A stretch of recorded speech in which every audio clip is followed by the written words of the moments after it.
In today's lesson, we're going to learn to find the y-intercept.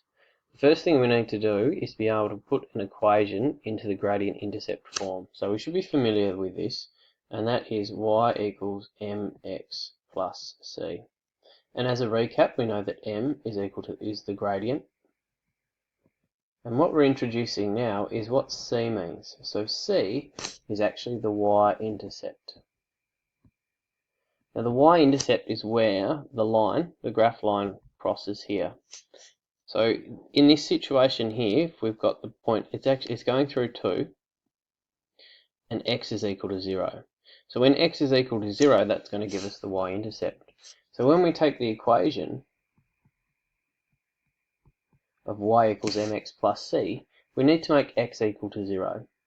So in that particular situation, all we need to do is make x equal to 0. So that means that it will cancel out, and we're going to left be with y equals c.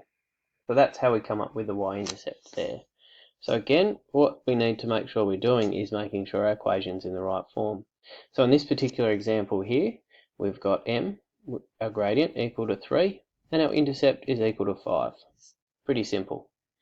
This one here though, we don't have it written in the correct form. So we're just going to need to rearrange the equation.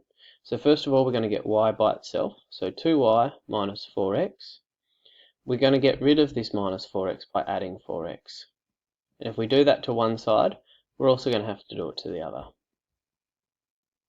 Which means that one cancels out.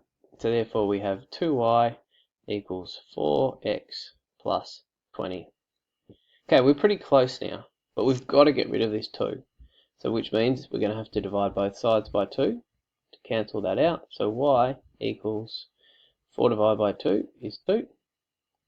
And 20 divided by 2 is 10.